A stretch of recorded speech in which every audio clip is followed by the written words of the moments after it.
Welcome to the CISSP Cyber Training Podcast, where we provide you the training and tools you need to pass the CISSP exam the first time. Hi, my name is Shon Gerber, and I'm your host for this action-packed, informative podcast. Join me each week as I provide the information you need to pass the CISSP exam and grow your cybersecurity knowledge. All right, let's get started. Hey, y'all, Shon Gerber with CISSP Cyber Training. Hope you all are having a beautifully blessed day today. Today's an exciting day. Yes, we get to talk about software development. Yeah, baby, it's going to be fun. So we're getting into software development pieces, and this is going to be identifying and applying security controls in software development ecosystems. Yeah, that's lots of really big $10 words. So we're going to try to break that down into something a little bit more bite-sized and hopefully understandable. That's the ultimate goal of CISSP Cyber Training, is make it so it's a little bit more understandable as you're studying for the CISSP exam. But before we do, we want to just talk about a quick article that I saw in the news today. So this is out of Wired Magazine, and it's kind of a follow-on to we've talked about a little bit before on the podcast around TP-Link routers and the potential ban that is occurring or may be occurring within the United States related to these pieces of equipment. Now, I don't know if you all are aware, but the TP-Link router or TP-Link type equipment is there's a lot of it within people's or houses and different places around their country that are tied and associated with TP-Link. The article basically says there's roughly around 34% or actually 36% of U.S. households have TP-Link devices in them. So that's pretty substantial. But the ultimate point of this is that it's in Wired Magazine, and they talk about how the fact is that the Chinese government may have their claws into TP-Link devices, and therefore the U.S. government is determining whether or not they wish to ban these products within the United States because they're concerned that the Chinese government may have access to these various networks. And honestly, that is a really good concern. Now, I don't say about the Chinese or whoever. Any company that manufactures this kind of equipment does have the ability to put a Trojan horse type activity or active access right into these devices. And the goal, if I was the Chinese government or somebody else, is if you had that ability to go and embed some level of software within these devices, and in the event that there's a shooting match, then you can go ahead and turn these systems off. So there is a lot of subterfuge that could be involved with these types of equipment. So it was founded in 2008 is when it was established. But it wasn't until 2022 when the United States and China were getting into some challenges around this. And the one of the big issues that came out of it was related to the ownership of the Hong Kong and the United States divisions during the pandemic and how that was moved around. So again, one of the big factors you want to consider is, do you want to run TP-Link within your company, and you want to have this kind of devices there. Now, some of the things you can do to help protect your company or your home is regularly update your router credentials and firmware, obviously, and mitigate any potential security risks that you may see there. Now, that may or may not work if whatever's here, if there is anything, is embedded deeply within the firmware. It may not get rid of it, right? Because if you're updating the firmware, one of the big factors around that is they're providing the updates. So they may say, sure, we'll update the firmware. We just won't update this little section over here to the right. So that's something to consider, that if you do update the systems, you may not get rid of it if there is anything there at all as well. Make sure your firewall settings are set and configure those in a lockdown format. Obviously, you want to put some level of monitoring on these systems. So if for some reason data is leaving at whenever the 0 hour is, you have the ability to see that and potentially stop that. What I see happening here is if this was a specific situation where they had these routers set up to be part of the Chinese government, one, they would use them for active spying, but in reality, what I would say is if they were going to go and start a war, they most likely would just kill them all at that one point in time. They would shut them all down. And that would be what I would do, because that would cause all kinds of chaos and pandemonium throughout an organization, throughout a country. If 34% of the routers all shut off, because guess what? We're probably tied pretty directly into all bits and pieces of this. So you have to make the decision whether or not you want to go and rip this out and put in a US-based type of router or piece of equipment, or if you want to just roll the dice and see what happens. Again, that's all up to you. You kind of have to decide what works best for you and your company. I would say if you were based on the fact that your whole company relies on these systems, I would recommend that if you go through and do an accurate inventory of what you have, and then potentially phase these out over a period of time. I know the U.S. government is going to be forcing that movement with many of the agencies that may have TP-Link or type systems within their infrastructure. But just keep that in mind. If you're a business, you've got TP-Link, you may want to consider migrating off of them as time permits when these systems become outdated and you have to replace them. Just kind of consider that when you're going forward. Okay, so let's go ahead and get started about what we're going to talk about today. Okay, so as you see, this is domain 8.2, and this is part of CISSP cyber training. One of the things I want to mention before we get started is that I'm going to be doing a vendor podcast. Actually, it's tied to CISSP. It's going to be one episode we'll have on vendors. And I want to try to do one of those once a month. The ultimate goal of that is I've got some feedback from folks saying, this is great. And this is feedback I've got from mentorship, because I have various mentorship programs within the CISSP cyber training platform. And one of the things I get is that I don't know what are some of the good vendors to use. Now, when I put them on the podcast, that doesn't mean that I'm saying they're the vendor you need to go use. They're ones that I see that could be valuable. One, from a standpoint that they are tied to the CISSP aspect, should be able to use what domain are these tools tied to related to the CISSP, but also it just kind of gets some awareness around different vendors that are out there on the market. Again, bottom line is that I don't recommend any of these vendors that I'm saying. Some of them I may actually come out and say, yeah, I recommend them. But for the most part, it's just trying to get some exposure and some knowledge around different vendors in the different spaces that are tied to the different domains of the CISSP. I said different a lot there, actually about 4 times. So just hang on. Okay, so we're going to get into domain 8. Domain 8.2, identifying and applying security controls in software development ecosystems. So let's get started. So first aspect is going to be talking about programming languages. Okay, really didn't come off right. Programming languages. That was really weird. So the programming languages, as you all are aware, when you're dealing with development, there's all kinds of languages that are out there. And it's become more and more as time has gone on. When I first started, I think it was BASIC, and then, that shows how old I am. But there was just a very few subset. I think I did a little bit of programming in C#, and that was pretty much it. And my programming languages is very, very limited. But bottom line is their languages have grown, right? So developers will use, obviously, programming languages to develop their software. And more companies are developing software. And so there's a lot more developers out there in the world. And hence, there's different types of development languages. Obviously, Ruby on Rails, Python, C++, C#, you name it. C# I think probably went away. But there's lots of different things that are out there for you to develop in. My son is in the process of working with a company that is developing a TikTok version of I think it's called Up. And looks really good, but they've got a whole herd of developers for that.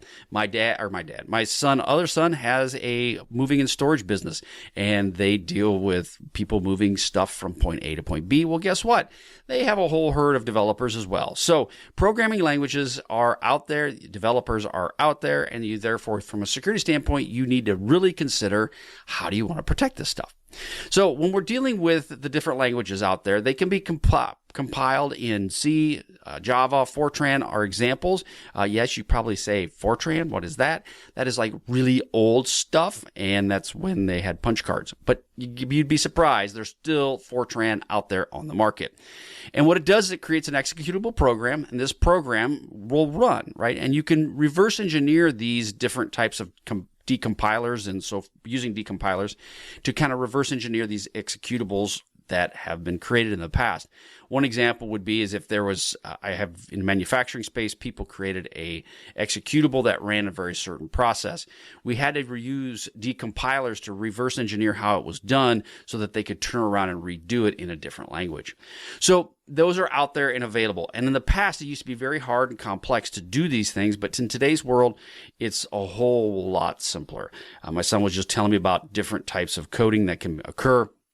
And it's basically based on AI. You just grab a piece of code, you throw it in there, and it does its magic. And that's come a long way from just in a year. So you can see where this is going to go over the next 4, 5, 10, 15 years, it's just going to explode. So if you are in the development space, good on you. You're probably in a really good growth market, at least for the short term. And then also, but one thing you want to consider is how do you understand security? So I think if you are a developer, you may want to start getting in, and maybe you're listening to this because of that. You want to get into the security space because developers are going to become a dime a dozen, and they're going to use AI to do it. But security and understanding security for development is probably something that will be at some point replaced by AI, but you're still going to have to understand the concepts, and I think that will take you a little bit longer. So runtime environments, also what these are is these allow for portable execution of code, and then one example on that is the Java virtual machine. It's a runtime environment that allows portable code to be run in a very small virtual environment. Okay, what are libraries? Okay, so libraries, these are collections of non-volatile resource uses used by the program. So I'll give you an example. Like if you have Python. Python, in of itself, right, is a program that's running, but it will reach out to libraries and it will pull data in, and then it will run that. And these libraries hold different types of aspects. So in Python, we would use timing. There would be a time library. There would be also different types of data that would be stored in these libraries that could be fed into the overall Python program. So they may consist of configuration data, documentation, all different types of things. They're very reusable, and they will range in size from very small to can be quite substantial in size. Now, without the libraries, each user would have to know the entire program, which is not really useful. So the goal is that you have these libraries that are relatively static, and then you have the program that you're making that is dynamic, and it pulls from these static programs, these static libraries, to help your program become more voluminous. Yeah, better. There you go. Is that better? So there's various types of libraries. We talked about date time, OS-related libraries, web scraping, you name it, they're out there. And there's all kinds of ones that you can use. Many of them are already developed and done. You just have to pull them off the shelf and incorporate them within your Python or whatever program language you are using. One thing to consider, though, from a security standpoint, make sure you get your libraries from trusted sources. Because if I'm a bad boy or girl, what can I do? I can put stuff in the libraries, and then you can pull that stuff into your program. So you want to make sure that, again, you're using libraries that are reputable, but at the same time, they can be very efficient and very useful for you.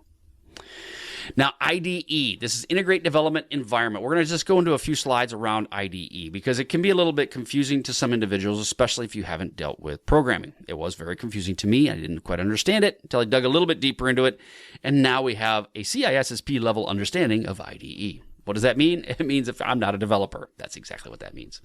Okay, so IDE, this provides developers a single environment to develop their code in. It's just like a little cocoon that these things are in.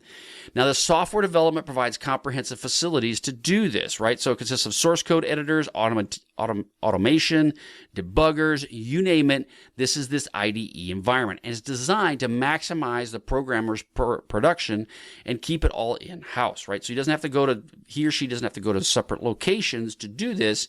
They can all do it within this one IDE environment. Now, it does integrate with other similar interfaces. And the great part about this is it has some IDE dedications for specific program languages. So you can have an IDE creator that is done in C++. You have an IDE creator that's done in C#, so on and so forth, right? Now, the 3 IDE download pages most searched out there on the web are Visual Studio, Eclipse, and Android. Visual Studio is the Microsoft-based product. It does a lot of different languages in there. It's very useful. Many people use it. Eclipse is tied specifically around Java and C, and then Android is focused specifically around the Android platform, which is a Linux-based product. So again, those are the IDEs. Now, one thing around IDEs that you also need to consider is that there's a lot of importance around securing these. You want to ensure that these IDEs are set up so that you cannot do any sort of code modifications or injection attacks on them. Okay, so what are some common security risks with an IDE? So we're just going to go into a few of these. I'm just going to grab a couple off of this slide deck. But what you can do is you can go to CISSP Cyber Training and you can actually see this video. And you'll be able to, if you join CISSP Cyber Training and you get access to my content, you can have access to this specific slide itself and get it. So it's all out there at CISSP Cyber Training. But just a couple of these I'll talk about is insecure plugins and extensions. So if you buy or you end up getting extensions from a third party that will plug into your IDE, you have to, again, like we talk about, you have to make sure that you're getting these from reputable sources. And it's also one of these aspects I do trust but verify. One of the big factors is you don't know what's coming into your environment, so therefore you should be very careful around that. Another one that's a big one that I see a lot is hard-coded credentials. Developing and storing API keys, passwords, or other secrets in code files within an IDE environment. I see that a lot. I also see that a lot within code repositories as well. So you really want to be careful with hard-coded credentials, especially API keys. Those things are used everywhere. And I mean, if you're a hacker looking for this stuff, I'm sure you can find anything you want around API keys. Because why? API keys used, right, to the application programming interfaces. The goal is to use those connections back and forth. Well, probably as you're listening to the podcast, you're going, I don't see you doing anything. Yeah, if you watch the video, you'll see me move my hand back and forth. But the hard-coded credentials, as your APIs are connected in there, a lot of times people will just hard-code those in because they don't want to have some sort of key management system that negotiates the transfer. So they'll put those into place, and then they'll go, hey, we're good. It's running. My API is awesome. And then they forget that these credentials are there. So again, something to kind of consider when you're dealing with that. Access control is another one, but there's about 6 or 7 different key security risks you need to understand around IDE. Again, go to CISSP Cyber Training, you'll be able to see it there. But those are some common risks that you run into. Weak authentication is another one. So what are some best practices around securing your IDEs, right? Hardening the IDE environment, giving well-maintained built-in security features, obviously, such as Visual Studio Code, IDEA, or Eclipse, building that into it at the beginning when you're building the overall environment. In making sure that you update your plugins and secure the security vulnerabilities that are patched as necessary, right? I would also come back and say, make sure that your developers understand code and how to do best security code practices. Restrict your plugin installation. Again, only verified plugins from official marketplaces. Don't go out and grab the thing. Oh, that looks cool. I'm going to use that. Don't let your folks do that because that will cause you problems. And then next thing you know, you've got a whole big issue. So again, make sure you're getting this from official marketplaces and removing unnecessary extensions as well. Secure code development practices. You want to obviously use security-focused plugins, avoid hard-coded credentials, and then implement security scanning, obviously through GitGuardian or TruffleHog. All of those can help remove exposed credentials that are out there. So key consideration, always consider security in all the things you're doing. Access controls and repository security, we talk about that. Enable MFA. You need to make sure that in your GitHub, GitLab, any of those things where you're keeping your code, that you have MFA tied to it. And you have role-based access set up specifically around user permissions and the roles that are going on in this overall process. You want to secure your repository connections using SSH, obviously, and personal access tokens are a big factor as well. Always lock down the access to this stuff. Use trusted sources, lock it down. You want to also build your IDEs configured in following the best practices related to CI/CD, which is we're going to get into in a minute, which is continuous integration, continuous delivery. You want to get into doing that around best practices for those as well. Use signed commits. So when you're committing code, you want to make sure that commit is signed, right? You also want to have, when you go over code reviews, you want to have a really good code review policy in place. And how do you deal with that with all of your folks? And then lastly, you want to really look at your overall logs that are going on within your IDE. And this, you can use different types of logging and monitoring tools out there, such as Elk, Stack, or Splunk, to actually look for potentially unusual behavior. So again, you want to develop all that in. And I'm throwing a lot at you, and this is a lot of stuff if you have an IDE environment or a CI/CD pipeline. It's going to take you some time to build this, and I would recommend you building this in small steps. But it's an important factor if you rely on code and code development for your organization. Runtime. So runtime environment, this refers to the system and the software configurations that support execution of your apps, right? So this includes your operating system, your libraries, any middleware that's out there, or any interpreters for that runtime specifically. So the importance of security is it ensures applications run securely without vulnerabilities being exploited.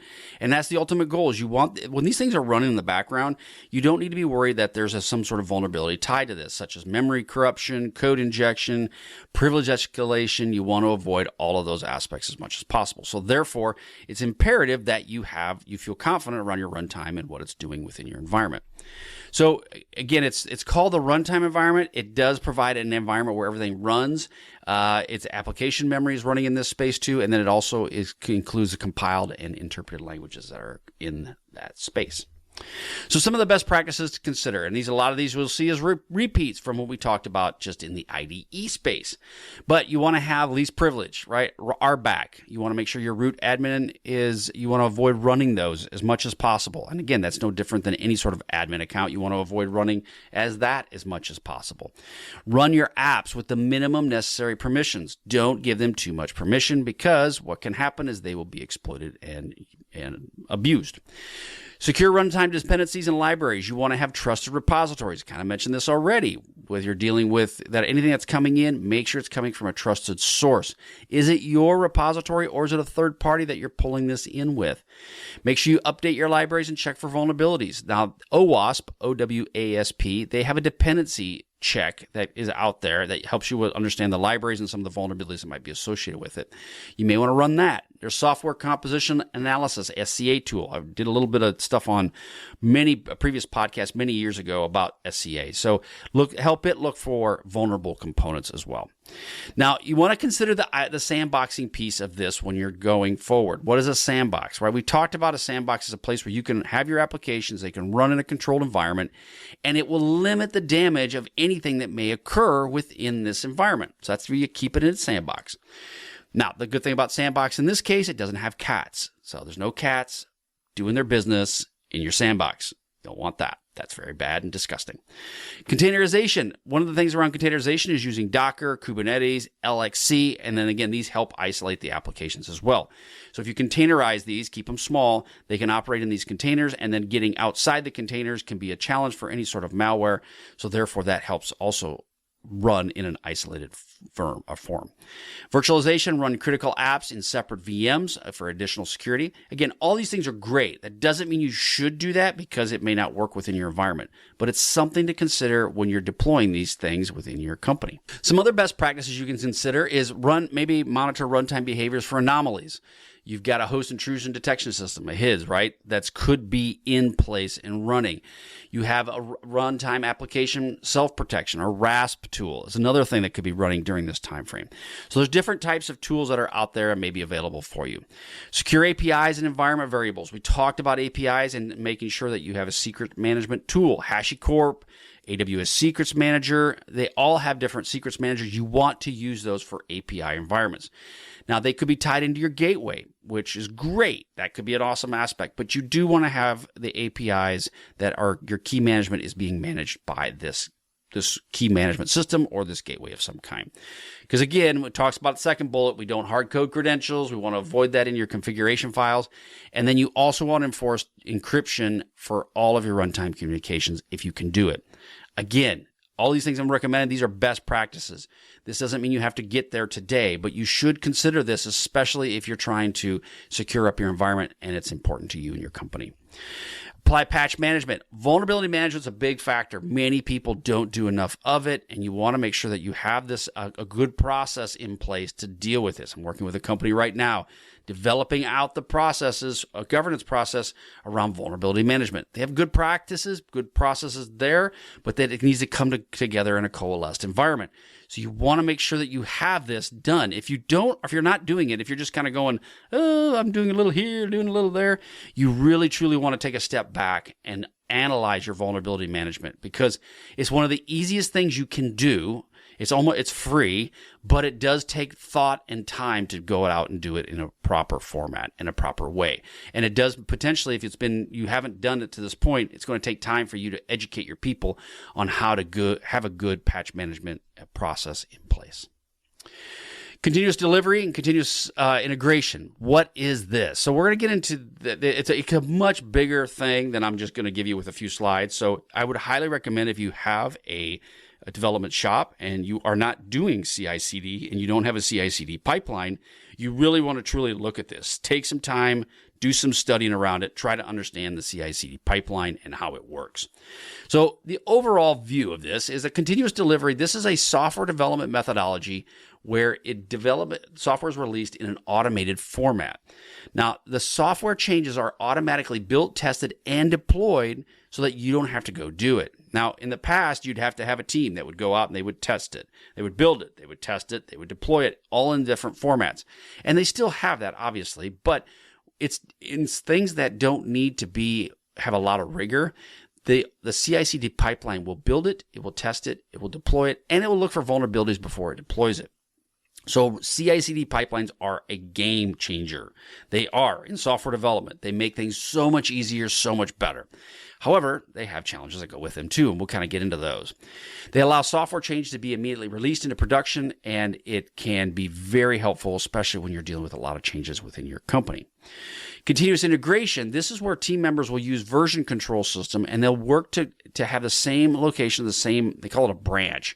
And the branch is where they'll do their code development, they'll do their testing, but this branch is where it will automatically then it'll go down this path and it will be deployed. One of the areas that I've used in the past, and I say I have people that do this, and I've kind of looked at it and went, oh, that's cool, is AWS Code Pipeline. This is a really good tool out there, very helpful. At AWS, it has it. Because, again, AWS is built on code development, and so therefore they have this pipeline, and you can utilize it to help develop your code and get it into production in a much quicker and more secure manner. Again, it takes a little time and understanding on how to deal with it, but it's a really good tool out there. There's a lot of third parties that will also have their own sort of pipelines that you can tap into. But again, that's the only one I pulled out because I've had some limited exposure to it. Basically saw people doing really cool stuff going, oh, wow, that's pretty awesome. How do I do that? Oh, I'm not smart enough, but you're smarter than me. So, okay, cool. I'll watch you. Okay, that's basically it. But the ultimate goal is use pipelines. So some security risks that you'll see. Again, you can see all this at CISSP Cyber Training. I'm just going to give you a couple little tidbits of it. Supply chain attacks, right? So malicious code injected into the dependencies or CI/CD pipeline script. That would be bad. So there's various things that have happened out there you've seen in the world, SolarWinds, many others that are supply chain type of attacks. If they were to get access to your CI/CD pipeline and they were to then inject malicious code into these, it could cause all kinds of chaos and pandemonium. And the thing is if you have a CI/CD pipeline that's been running for a while and you don't really keep tabs on it, someone could slip something in there and then you wouldn't even know it for a period of time. And it would take a lot of digging to be able to go out and discover what is actually going on. The old days, as old as I am, they say, slip them a Mickey. I think that's just like you spike their drink, right? So you're slipping them a Mickey in your CI/CD pipeline. Insufficient access controls, again, another one, big one, right? If you don't, in your pipeline, you don't have enough access controls, then users can go in and do potentially unauthorized modifications. This is a bad thing. This can cause a lot of chaos and pandemonium within your company. I've seen this happen where they have had situations where users have had too progressive of permissions, gone in, made changes, and it busts the pipeline, and then everything comes to a screeching halt. Fingers start getting pointed, gnashing of teeth. Yeah, it's not good. So you want to make sure that you understand your access controls as well. And then back to the exposed secrets. Why does that keep coming up? Oh, because it happens all the time. Exposed secrets, hard coding credentials, obviously in your pipeline, bad idea. Now, if you use some of the vulnerability scanning tools that are out there, they will flag this in your pipeline saying, yeah, shouldn't be there. Now, you as a company may decide you may accept the risk with some of these hard-coded credentials. Just because they're hard-coded does not mean you should always rip them out, even though we highly recommend that. Your company, you may take the position that I'm going to accept the risk on this, and we're just going to move on. So something you have to work through with your company. So some key best practices around pipelines. All right, securing coding, secrets management, again, HashiCorp, TruffleHog, GitGuardian, all of those are really good. Having robust access controls, role-based access controls, MFA tied to your CI/CD platform. Again, all of those things are really important to do. Digitally sign your artifacts, right? So digital signatures are an important part. You know that the code that's coming in, it's been digitally signed, is authentic, and therefore you feel much more confident with it being put within your environment. Enforcing security testing, such as SAST and DAST, which we'll get into just a little bit here in a minute. And then software composition analysis, which we kind of mentioned a little bit earlier. Again, same thing. All these things build upon themselves. And if you have a good plan, and you follow the plan, you're in a much more secure environment. Monitoring CI/CD pipelines for activity, put them into your SIM, right? If you have your Splunk or ArcSight or any of these other types of SIMs, put that type of data in there and have triggers based on that. And then secure your infrastructure with your CI/CD environment. This could be if it's on-prem within your overall company, or if it's out in the cloud in AWS or Azure, any of those locations. But make sure you harden it. You have plenty of things built in place, and then you limit the exposure to internal folks only. Don't make it public facing. Again, when you start putting stuff out in the cloud, it's real easy to accidentally put that in where it's facing externally. Maybe you want to put it facing externally because you've got developers all over the globe. Well, if you do, you better make sure that you have a lot of really tight role-based access controls in place and you are monitoring it like a hawk. Because again, if there's a way in, that's a really good way of getting into your company.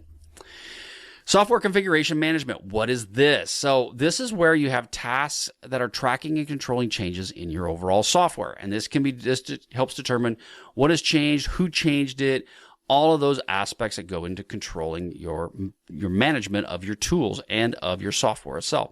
So secure software control management is an important factor you need to consider when you're developing any sort of software within your company. So there's best practices for software control management. Role-based access controls. Oh, ding, ding, ding, ding. Hearing that again. MFA, important part. Storing secrets, configuration files. Again, storing all of your secrets. That's an important part. See, I keep bringing the same concept over and over again. Hopefully you guys will understand that. Environmental variables and storing those as well as your hard-coded credentials. Automate your configuration management, such as Ansible, Puppet, or Chef. Now, I will tell you that if you automate your SCM, that's awesome. It works great. It's super cool, but it can be expensive. So you better plan for that. But it works really well, and it will be it makes you much more productive. It has less employees, and it can be much more secure when you do that. Implement infrastructure as a code as a security best practice. That's an important part of this, and that's going down a whole different animal, right? That's where you're getting into, you have scripts that are running software processes that in the past you would actually stand up a whole server just to run this process. Well, now you can actually have the scripts running in micro environments that are then going out and doing all these functions for you. Regularly auditing and compliancing. Obviously, you want to make sure that you're checking this out, and I would highly recommend that you do have some level of regular auditing or assessments of these types of systems in these places. It's an important part. There's Open SCAP and then CloudFormation Guard. These will also look for misconfiguration tools or misconfigurations within your overall environment. Code repository security. All right, so code repository, we talked about GitHub, Bitbucket, all of these different pieces, and we've kind of touched on a lot of this already, but it's important that you have within your code repository, one, if you're using it out in the world, right, your GitHub, GitLabs, those types, that you have, you limit who has access. 2, you have MFA or multi-factor enabled. 3, single sign-on is a good piece of this, a very good aspect, and you'd want to incorporate that if possible. And then 3, you also want to avoid any sort of use of API keys in your code repository. See it? I say it because you see it all the time. If you go to a code repository, guaranteed that there's tons of API keys. And I kind of bang on the API piece of this because to me, I see it as one of the biggest gaps that companies have is they will integrate APIs and they'll have no clue what's going in or out of these APIs. So something to consider there. Security best practices, add or remove any sensitive data within a repository, and that helps. One, you have a good process of putting data in, you have a good process of pulling data out, and therefore by doing that, you will limit the amount of sensitive data stored. And these are policies and processes. So you have policies of going, you shall not go do this, is an important part with your developers. You need to make sure you educate them, you train them on this, that they don't put secrets up there. As easy, as convenient as it is, don't do it. Because guess what? If someone gains access to it, okay, life is over. Control your access, add or remove processes as well. Those are all best practices when you're dealing with code repositories. You also want to have a security.md file. Now, this is something that consider that this MD file is a secure configuration file that's out there, and it helps you with your policy, it helps you with your configurations, and it does have known gaps with possible enhancements that are out there as well. So your MD file is that it's just like a configuration file that's set up with your security tools or your security recommendations.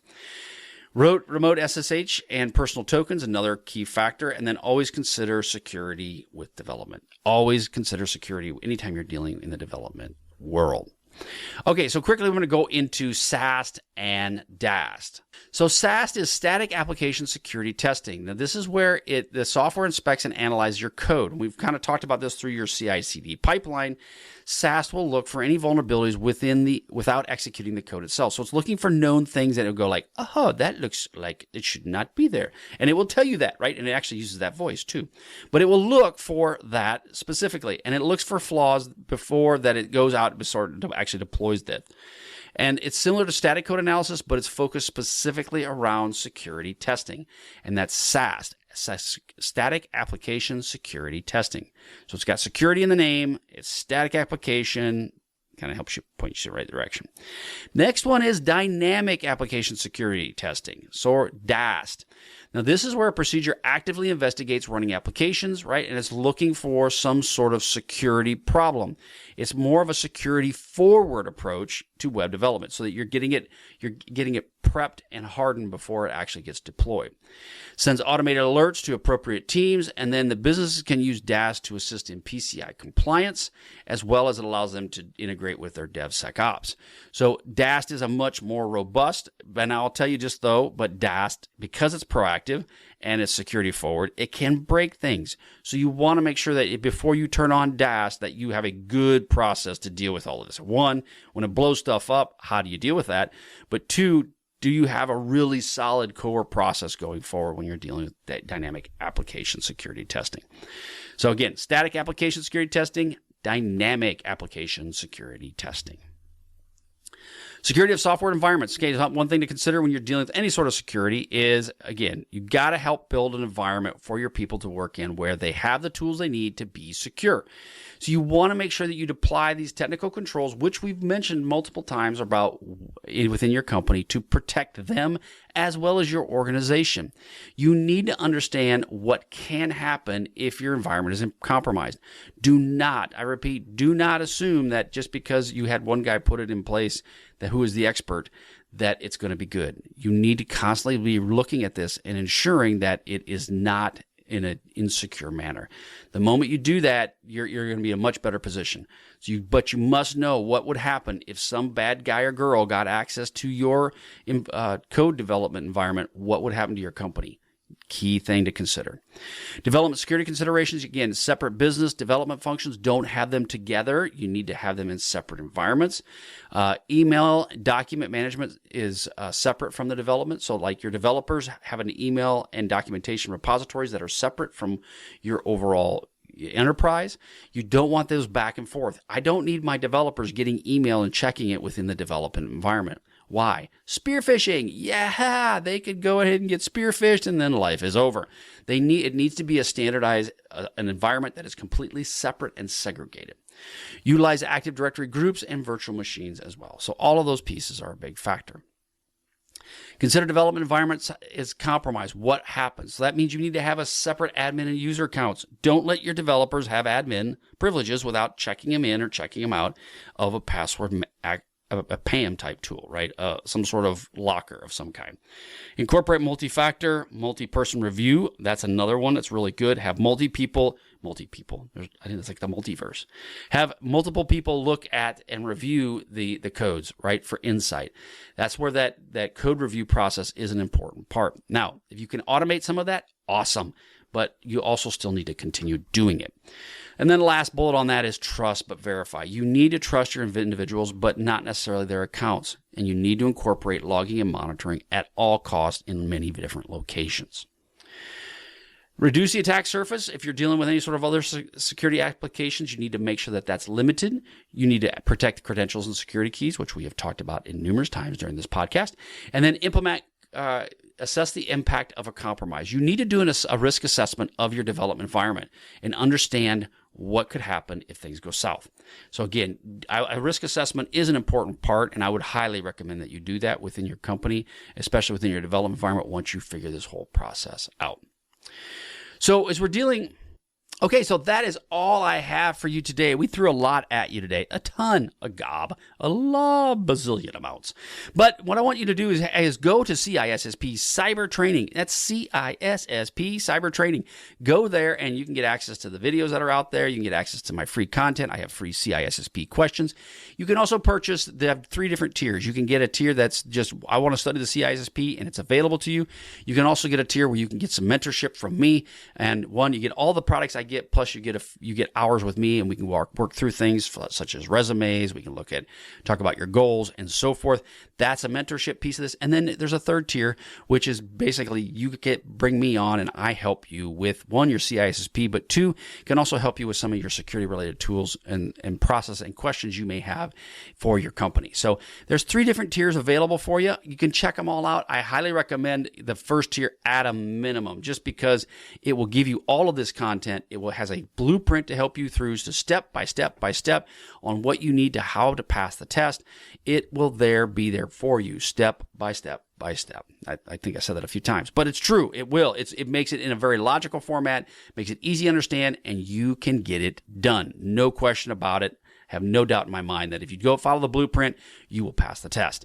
But again, go out to CISSPcybertraining.com, check it out. Or if you need a consultant, you can go to reducecyberrisk.com and check that out. That's my consultant side of the house, and I'm happy to help you from there as well. Either way, you reach out to me, I'll take care of you. Gonna happen. No big deal.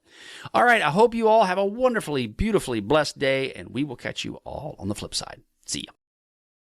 Hey, thanks again for listening today. It's been my pleasure to prep you for the CISSP exam. Are you interested, though, in some free CISSP exam questions? Head on over to freecisspquestions.com and sign up to join my email list, and you'll receive access for 60 free CISSP questions each and every month for the next 6 months. That's a total of 360 questions just for signing up with CISSP Cyber Training. You'll also gain access to other free CISSP resources, so just head on over to freecisspquestions.com and sign up, or head on over to CISSPcybertraining.com and sign up today. Have a wonderful day, and we will catch you on the flip side. See ya.